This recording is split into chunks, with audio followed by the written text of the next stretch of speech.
Hello friends, welcome to Physics Universe. Now today our topic is ICSE Standard 9 1.4.1 Derived Physical Quantities.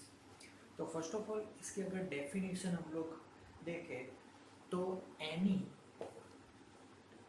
Physical quantity which can be derived by one or more basic or fundamental physical quantities is called derived physical quantity. तो यहाँ पर derive physical quantities समझने के लिए हमें basic या फिर fundamental physical quantities को ध्यान में रखना होगा. क्लियर?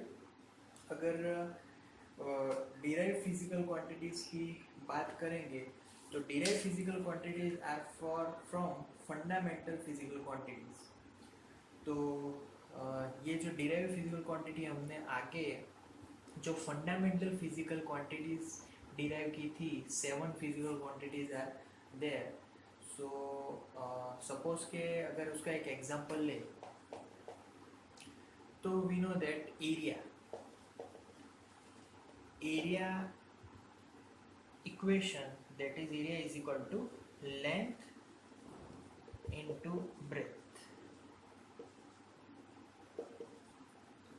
clear? तो length into breadth that is called area. अब इसका अगर हम लोग यूनिट की बात करें तो that is metre square. Means जो breadth है that is one type of length. तो length into length unit will be metre square. तो एरिया जो कि यूनिट मीटर स्क्वायर है, तो एरिया को हम दो फंडामेंटल फिजिकल क्वांटिटी के कारण उसको हम लोग डिफाइन कर पाए. तो एरिया किससे बना? दो fundamental physical quantities. So multiplication here two fundamental physical quantities multiplication made derived physical quantity. Clear? So this is the example 1. Now in example 2 we know that velocity. What is velocity formula? That is displacement upon time. Okay, now what is displacement? Displacement is one type of length. Displacement may be in meter, may be in kilometer. Clear? But simple form is length and time is time. So earlier we discussed length unit is meter, time unit is second, so meter per second. So again velocity is the result of two fundamental ratio of two fundamental physical quantity. तो दो fundamental physical quantity के ratio से ये जो velocity है derive physical quantity बनी. Clear? And unit is metre per second. ऐसे कई सारे एग्जांपल्स हैं. क्लियर? अगर आगे हम लोग बात करें फोर्स की, तो we know that force formula is mass into acceleration. अब मास इनटू एक्सेलरेशन, तो एक्सेलरेशन का आगे एक और फॉर्मूला है that is distance upon T square आ जाएगा. तो ये तीन फंडामेंटल फिजिकल क्वांटिटी हुई. मास का यूनिट केजी, डिस्टेंस का unit metre and time square का unit second square. Clear?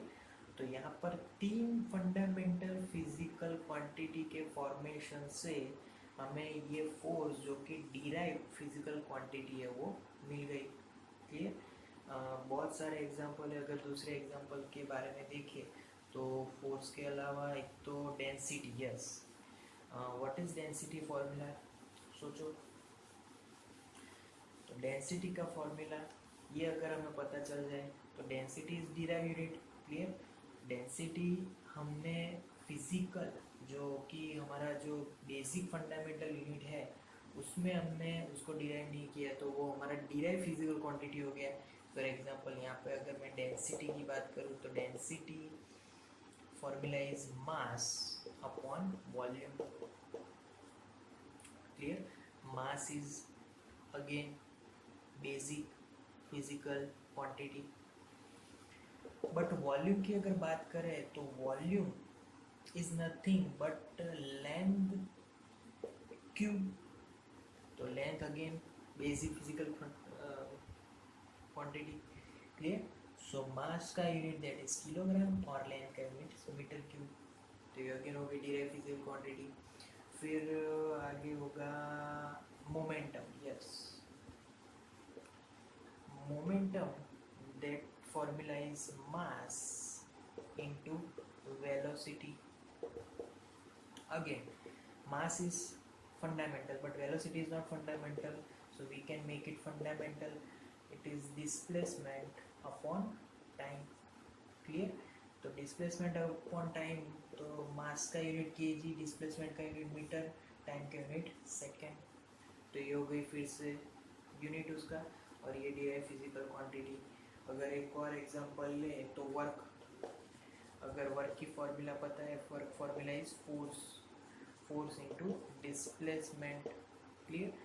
Force is not, once more force is not basic quantity, so force को कन्वर्ट करेंगे mass into acceleration, again into displacement. Mass is basic but acceleration and displacement are not basic, so again इसको convert करो distance upon time square into displacement. Now these all are basic because distance unit that is meter, again displacement that is also meter, again upon time square, so this will become kg meter square upon time square, unit is second square. So by this way we can derive derived physical quantities. Clear? Okay, so thank you for today guys.